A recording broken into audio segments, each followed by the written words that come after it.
प्रेमचंद के द्वारा लिखा हुआ कहानी है नमक का दरोगा। जब नमक का नया विभाग बना और ईश्वर के द्वारा दिया गया वस्तु के व्यापार करने निषेध किया गया, लोग मना कर दिया गया अंग्रेजों के द्वारा, तो लोग चोरी छिपे इसका व्यापार करने लगे। अनेक प्रकार के छल प्रपंचों का सूत्रपात हुआ। कोई घूस से काम निकालता था, कोई चालाकी से। अधिकारियों के पौ 12 थे। पटवारीगिरी का कोई सर्व सम्मानित पद छोड़ छोड़कर लोग इस विभाग की बरकदाजी करते थे। इसके दरोगा पद के लिए तो वकीलों का जी भी ललचाता था। यह वह समय था जब अंग्रेजी शिक्षा और ईसाई मत को लोग एक ही वस्तु समझते थे। फारसी का प्राबल्य था। प्रेम की कथाएं और श्रृंगार रस के काव्य पढ़कर फारसी दो लोग सर्वोच्च पदों पर नियुक्त हो जाया करते थे। मुंशी वंशीधर भी जुलेखा की विरह कथा समाप्त करके मजनू और फरहाद के प्रेम वृत्तांत को नल और नील की लड़ाई और अमेरिका के आविष्कार से अधिक महत्व की बातें समझते हुए रोजगार की खोज में निकले। उनके पिता एक अनुभवी पुरुष थे। समझाने लगे, बेटा, घर की दुर्दशा देख रहे हो, ऋण के बोझ से दबे हुए हैं। लड़कियां हैं, वह घास फूस की तरफ बढ़ती चली जाती है। मैं कगारे पर वृक्ष खो रहा हूँ, ना मालूम कब गिर पड़ूँ। अब तुम ही घर के मालिक मुख्तार हो।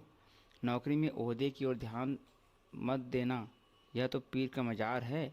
निगाह चढ़ावे और चादर पर रखनी चाहिए। ऐसा काम ढूंढना जहाँ कुछ ऊपरी आय हो।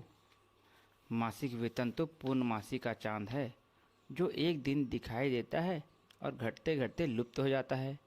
ऊपरी आय बहता हुआ स्रोत है, जिसे सदैव प्यास बुझती है। वेतन मनुष्य देता है और इसी से उसमें वृद्धि नहीं होती। ऊपरी आमदनी ईश्वर देता है, इसी से उसमें बरकत होती है। तुम स्वयं विद्वान हो, तुम्हें क्या समझाऊं। इस विषय में विवेक की बड़ी आवश्यकता है। मनुष्य को देखो, उसकी आवश्यकता को देखो और अवसर देखो।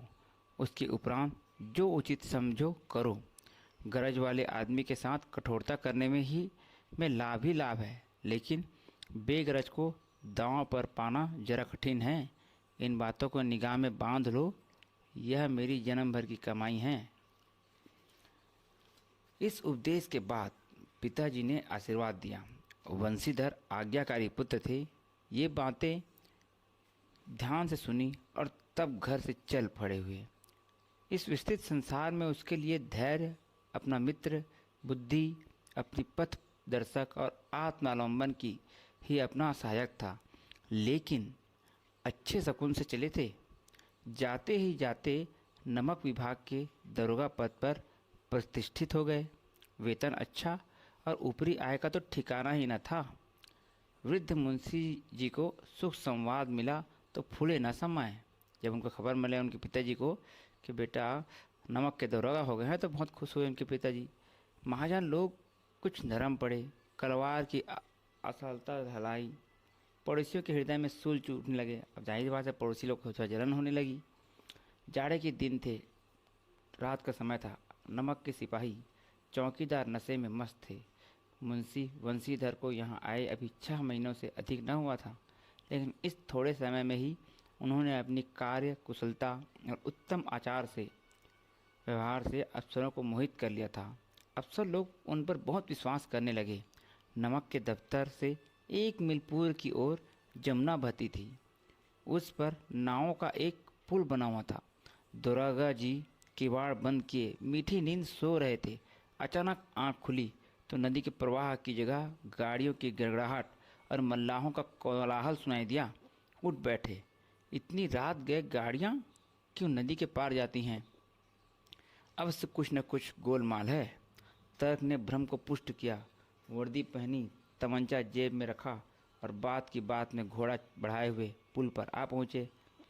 गाड़ियों की एक लंबी कतार पुल को पार करते जा रही थी। देखिए, डांट कर पूछा, किसकी गाड़ियाँ हैं? थोड़ी देर तक सन्नाटा रहा। आदमियों में कुछ कानाफूसी हुई। तब आगे वाले ने कहा, पंडित आलोपी दीन। कौन पंडित आलोपी दीन? दातागंज के मुंशी वंशीधर चौके। पंडित आलोपीदीन इस इलाके के सबसे प्रतिष्ठित जमींदार थे। लाखों रुपयों का लेन देन करते थे। इधर छोटे से बड़े कौन ऐसे थे जो उनके ऋणी न हो। व्यापार भी बड़ा लंबा चौड़ा था। बड़े चलते पुर्जे आदमी थे। अंग्रेज अफसर उनके इलाके में शिकार खेलने जाते और उनके मेहमान होते। 12 मास सदाव्रत चलता था। मुंशी जी ने पूछा, गाड़ियाँ कहाँ जाएंगी? उत्तर मिला, कानपुर। लेकिन इस प्रश्न पर कि इनमें है क्या, फिर सन्नाटा छा गया। दरोगा साहब का संदेह और भी बढ़ा। कुछ देर तक उत्तर की बाट देखकर वह जोर से बोले, क्या तुम सब गूंगे हो गए हो? हम पूछते हैं इनमें क्या लदा है? जब इस बार भी कोई उत्तर न मिला तो उन्होंने घोड़े को गाड़ी से मिलाकर बोरे को टटोला। भ्रम दूर हो गया। नमक के ढेले थे। जब गाड़ियाँ सब पकड़ा गई तब उनके आदमी जो है आलोपीदीन, पंडित आलोपीदीन के पास पहुँचे और अपने सजीले रथ पर सवार, कुछ सोते हुए कुछ जागते आते चले जाते थे। अचानक कई गाड़ी वालों ने घबराए हुए आकर जगाया और बोले, महाराज, दारोगा ने गाड़ियाँ रोक दी हैं और घाट पर खड़े आपको बुलाते हैं। पंडित आलोपीदीन का लक्ष्मी जी पर अखंड विश्वास था। वह कहा करते थे, संसार का तो कहने ही क्या, स्वर्ग में भी लक्ष्मी का ही राज्य है। उनका कहना यथार्थ में ही था। न्याय और नीति सब लक्ष्मी के ही खिलौने हैं। इन्हें वह कैसे चाहती है, न चाहती हैं। लेटे ही लेटे गर्व से बोले, चलो हम आते हैं। यह कहकर पंडित जी ने बड़ी निश्चिंता से पान के बीड़ी लगाकर खाए।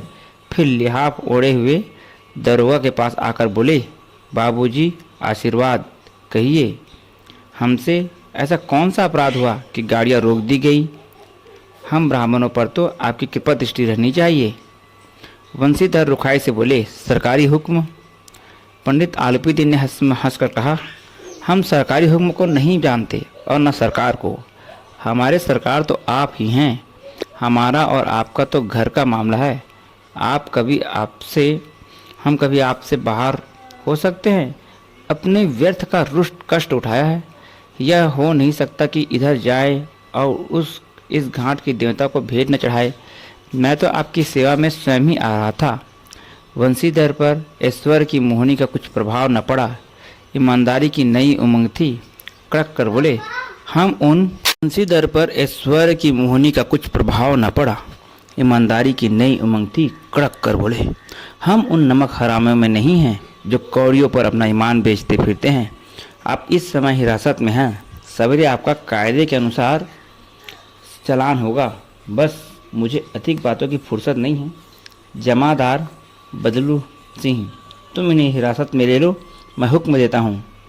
पंडित आलोपीदीन स्तंभित हो गए। गाड़ी वाहनों में हलचल होने लगी।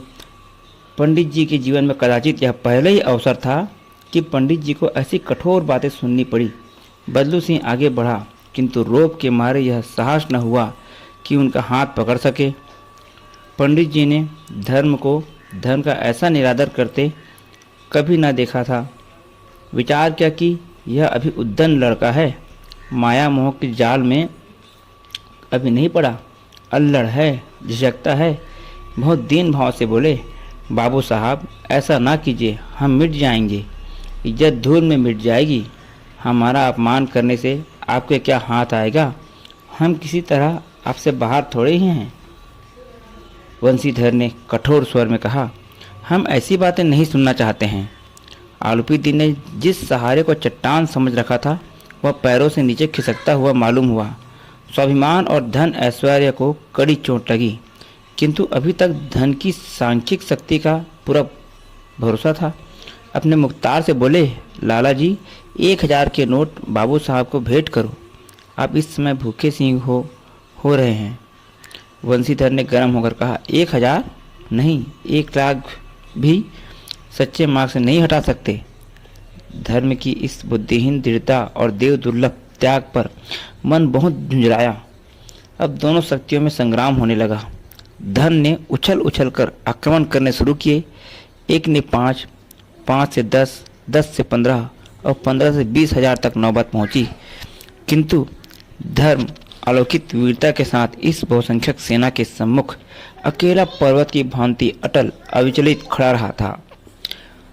आलोपी निराश होकर बोले, अब इससे अधिक मेरा साहस नहीं, आगे आपको अधिकार है।